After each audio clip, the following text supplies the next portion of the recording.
As the battle for the Not a Muslim ban continues, White House senior policy advisor Stephen Miller said in an interview with George Snuffleupagus, quote, the bottom line is, the president's power in this area represents the apex of executive authority.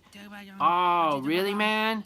Wow. I'm thinking Steve here didn't do very well in social studies class, because the apex of executive authority is just that, man. Yeah. Brah. President Donnie T runs just the executive branch of government, not the judicial branch. He doesn't override the judicial branch at the state or the federal level, man.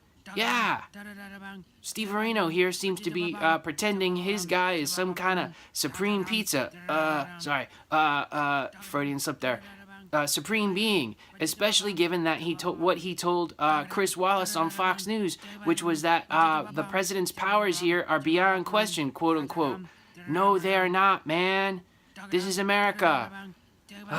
Nobody is beyond question. Not even Beyonce. Did you see the Grammys the other night? Adele cleaned house, man. So know your place, Trump. Yeah, you may be president, but anyone can question you. Anyone. Yeah.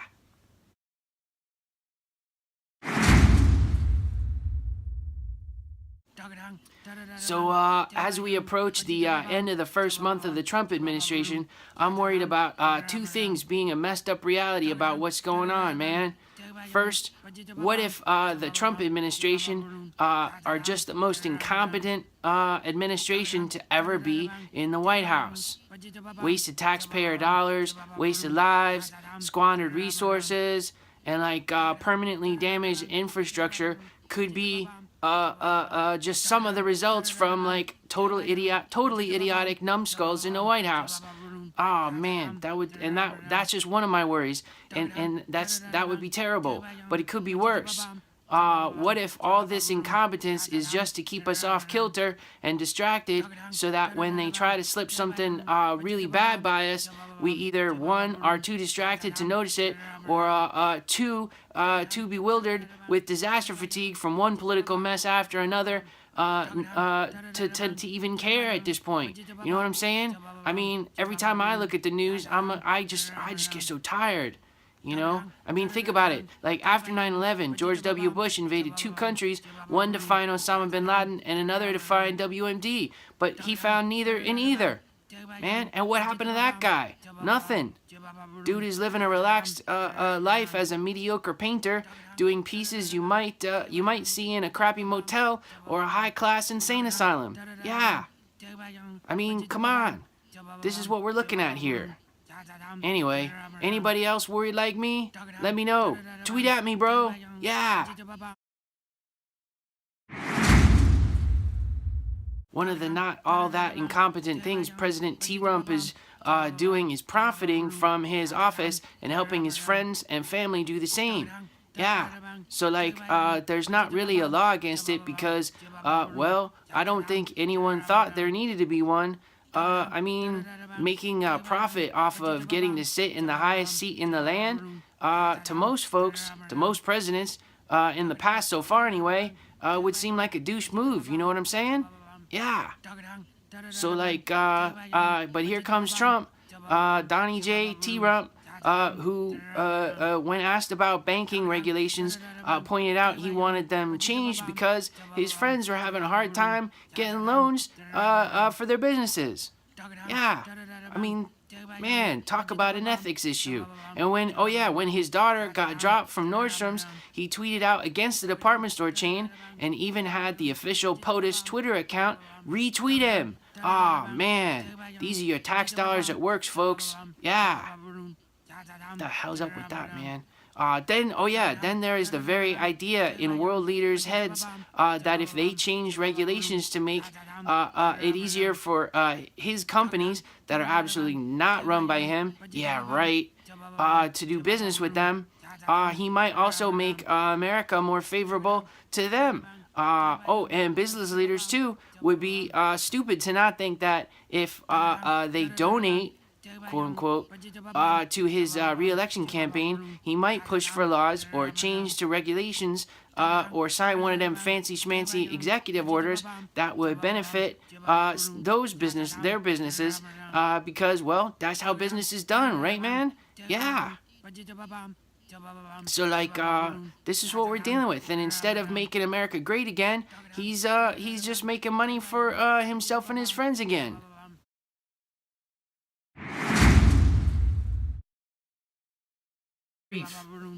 The Wall Street Journal reported today that intelligence officials are keeping intelligence from Donald Trump, which is really terrible, really, when you think about it. I mean, the guy needs all the help he can get. I mean, he's kind of an absolute rock stupid moron. You know what I mean?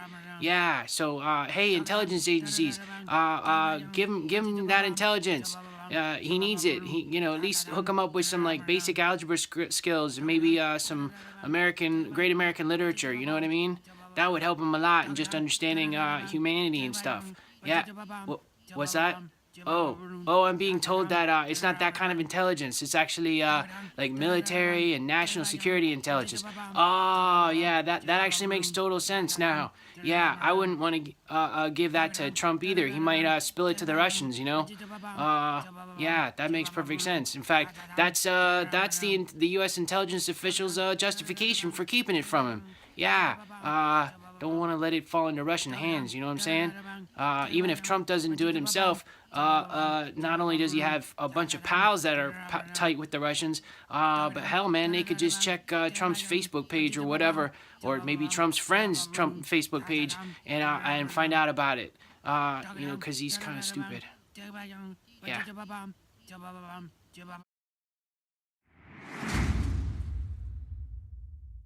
Hey, did you know that the football is actually a real thing? Yeah, I mean, I'm not talking about the pigskin or what other countries call a soccer ball. I'm talking about the thing that's in the briefcase that is then handcuffed to a guy who hangs around with the president all the time. And the thing that's in the briefcase, that allows the president to launch nuclear missiles from wherever he is. It's sort of like a really tricked out iPhone. So anyway, I thought that was just something that was in the movies, that made things more dramatic. And in fact, I don't even think I've seen it in the movies lately because it got kind of cliche, but apparently it's a real thing. During Japanese Prime Minister Abe's visit to America, he hung out with Trump down at Mar-a-Lago, which sounds like a Bond villain a retreat. You know what I'm saying? Yeah. Anyway, they were down there, and they had this whole big dinner party thing, and it was right when the North Korea launched a missile towards Japan, and it was this crazy stuff. Anyway, security apparently wasn't a big deal, because one dude took a selfie with the presidential aide in charge of the football. Yeah, even named him by name. Yeah, crazy. That's the kind of great, super tight security that we're dealing with in the Trump administration. So, yeah, funny thing, the football is real, and apparently the guy who's holding it is an idiot, and so is his boss.